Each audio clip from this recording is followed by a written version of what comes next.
In the morning room. Waiting for me? For as long as you like. No longer than this, please. Do you mean she knows? That she's here on view? She knows nothing whatever. She is as unconscious as a rose on its stem. Please let her remain so. I'll first take the house. I'll go with you. No, on my own, please. Begging your pardon, Captain Hughes, sir, but there's tea on. I'll join my daughter then. A rose on its stem.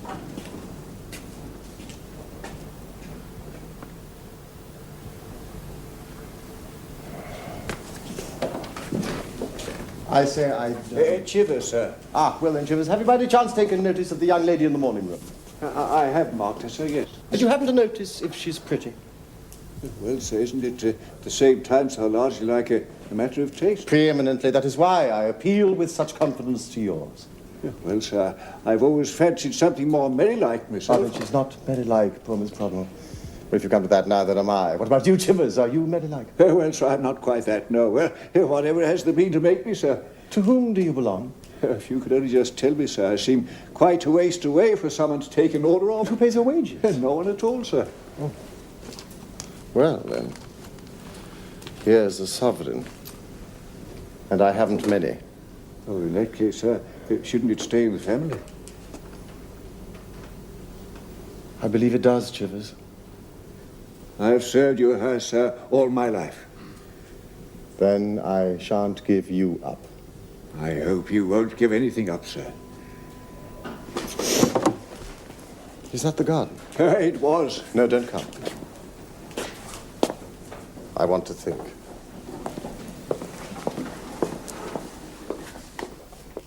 Housekeeper, butler, old family servant.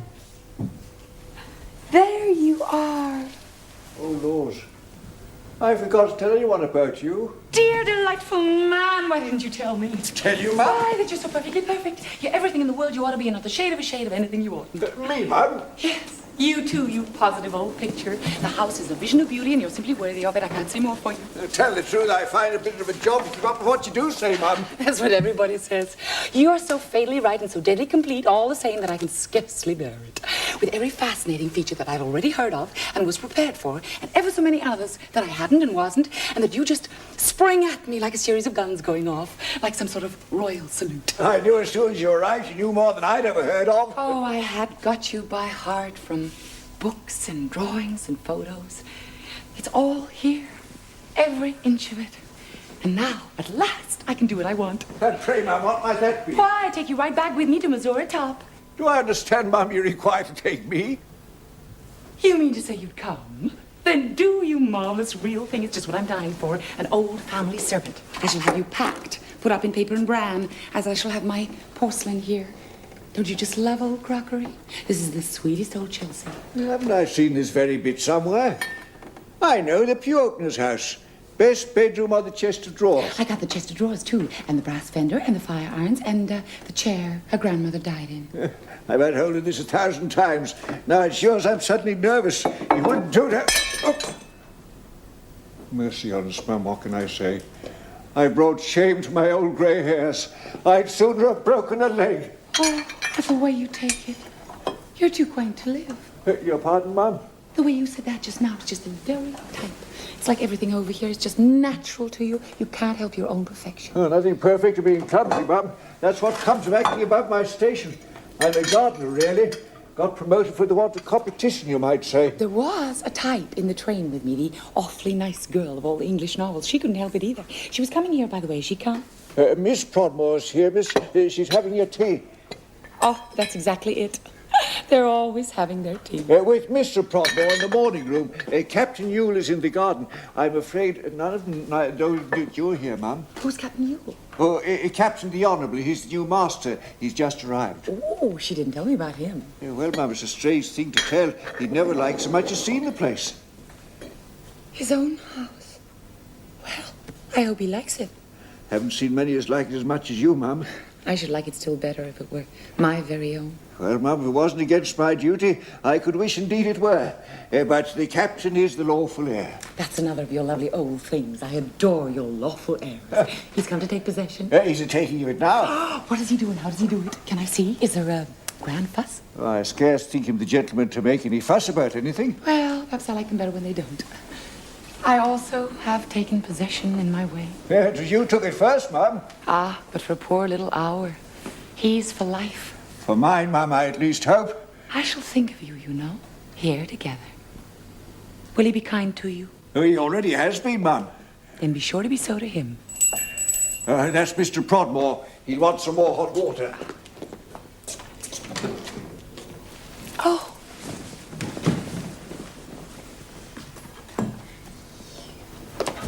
Oh. Captain Ewell. I'm Mrs. Gracedieu. Mrs. Grace Gracedieu. I'm delighted to meet you. It's such a comfort to ask if I actually may. May, madam. Oh, don't tell me that I can't, because I already have. I've been upstairs and downstairs and in my lady's chamber. I got round your old servant. If you don't look out, I'll grab him. If you don't look out, I'll grab everything. That's what I came over for, just to lay your country waste. Your house is a wild old dream. And besides, you've got some quite good things here. Don't you know you have? Wait, just look at this. It's Limoges. Don't you know anything? Well, it seems absurd, but I'm not in the least acquainted with this house. In fact, I've never, in actual fact, seen it. Then do let me show it to you. Well, I should be delighted. Begging your pardon, Captain, sir, but Mr. Prodmore would like to know if you're kindly ready to look over the house and... Will you tell Mr. Prodmore that I'm just about to be shown the house, Chivers? I promised to show Miss Prodmore around, too. Is she there, Chivers? Yes, Mum, but... Won't you call her? My dear lady, I don't even know her. Well, Chivers? There she is. See, she's charming. Miss Prodmore, my dear. Let me introduce Captain Ewell. Captain Ewell, Miss Prodmore, Captain Ewell. May I present you to Mrs. Gracedieu? Mrs. Gracedieu, Mr. Prodmore, Mrs. Gracedieu. She's the American lady. Mr. Prodmore, delighted to meet the father of so perfect a specimen. So perfect a specimen, yes. I was just about to show Captain Ewell around. Were you now? And Cora, I promised her. begging your pardon, Mum, but that's usually my job. I do it for all the parties, like. Do we get parties, Chivers? Oh, yes, sir, over from Gossage and Father afield all the time. Is there any money in it? Well, they sometimes show their appreciation of the guide, sir. Then I vote that the magnificent Chivers does the honors. Agreed, Captain Ewell? Agreed. Thank you, sir. Right. This, ladies and gentlemen, is perhaps the most important feature, the grand old feudal baronial hall.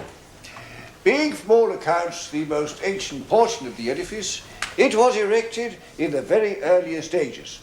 Some do say in the course of the 16th century. However, I say in the 15th. My dear, you're robbing us of 100 years. I do seem in them dark old centuries to trip a little. The Gothic roof is much admired, but the West Gallery is a modern addition. What in the name of Methuselah do you call modern?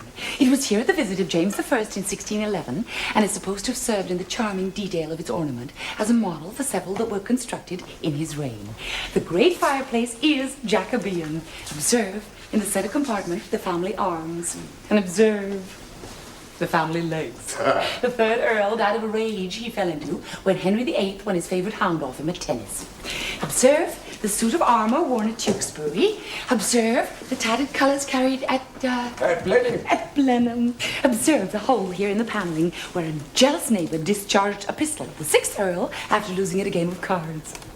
Observe, above all, that you're in one of the most interesting old houses of its type in England, for which the ages have been tender and the generations wise, letting it change so slowly that there's always more left than taken, living their lives in it, but letting it shape their lives. You do, madam, bring the whole thing out. Doesn't she indeed, Cora? But who in the world wants to keep it in?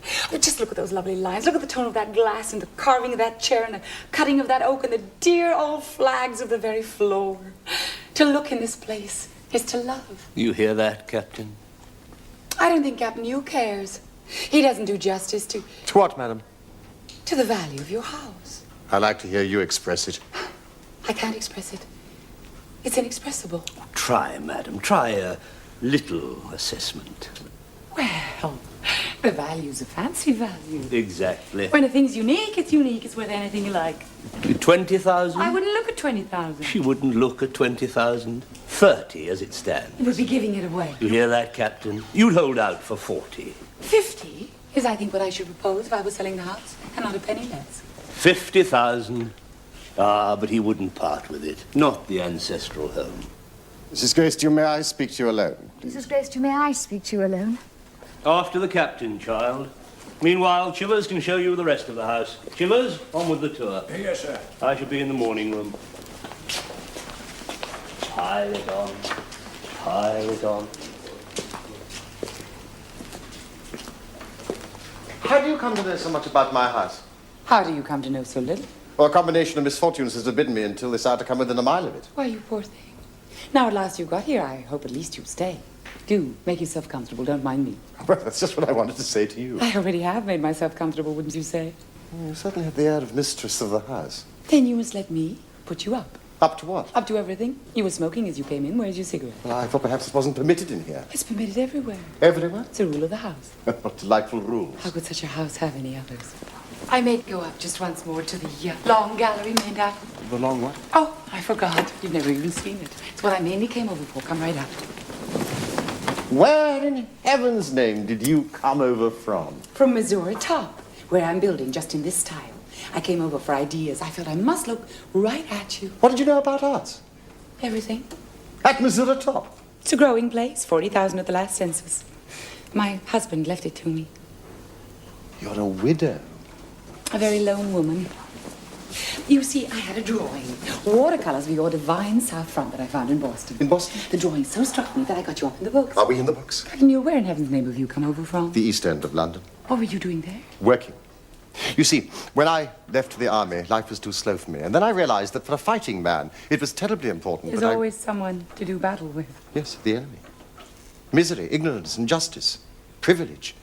As an MP, my place has been with my constituents. That's why you haven't been able to get down here. Yes, that and a family feud. A family feud. Oh, that just rounds it off and completes the heartbreak with which I shall leave this place. I may go up just once more for a last look. Yeah, but only if you tell me this. If you absolutely meant what you said a while back about this old thing being so precious. But can you stand here and not feel it? It's a place to love, As what? as you love a person. Goodbye. The greater the pity, then, that I shall have to give it up. Why on earth? It's mortgaged up to the hilt. And I haven't even the money to pay off the interest. So I see it at last only to lose it. I never heard of anything so dreadful. Surely there's a way of arranging it. One has already been proposed. And for heaven's sake, accept it. I've decided that I can't. Why not? The dividing wolf, who has gathered all the mortgages, requires me to do something Something wrong? infinitely, Something immoral? literally. Is it too bad to tell? He requires me to change my politics. Oh. Is that all? I changed mine for that set of fire irons. What? They're 300 years old. How old are your wretched political opinions? Now, madam, you are speaking to a committed radical. It's my entire political history that we're talking about. Everything I've said and done. He wants me to turn back to front and stand for Gossage as the highest of Tories. So why doesn't Mr. Broadmoor stand himself? I'm the bearer of my name, the representative of my Of family. course, you're adored by the countryside. Only as a genuine Yule, and a genuine Yule is a Tory of Tories. Why does Mr. Broadmoor want a conservative at Gossage? It's born of his fear, his terror, on behalf of property, of which he owns a great deal. He thinks things have gone too far, getting out of hand. Well, so they are. Aren't you, then, a lover of justice? Passionately. Where's the justice of your losing this house?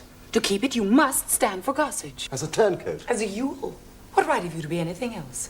If you do, I will conduct your campaign. That puts the temptation high. Now look at me as if I were the temptation. Look at this old human home and feel all its gathered memories. Do you know what they say to you? They say you must do, for their sake, what Mr. Broadmoor wants. Gathered memories are all very well, but you see, I deal with real human beings, and my ancestral memories aren't going to do anything to improve the wretchedness of their lives. We share the fate of poor humanity, whatever we do. And we do something to console when we've something precious to show. What on earth is more precious than what the ages have slowly wrought? It's such a virtue in anything to have lasted. What a plea for looking backward, my dear lady, to come from Missouri Top. We're making a past of Missouri Top as fast as ever we can. You've no idea how lucky you are over here to have been born into one. It's delicious. It's like hearing you defend hereditary gout. I've suddenly realized why I'm here. I'm here for an act of salvation.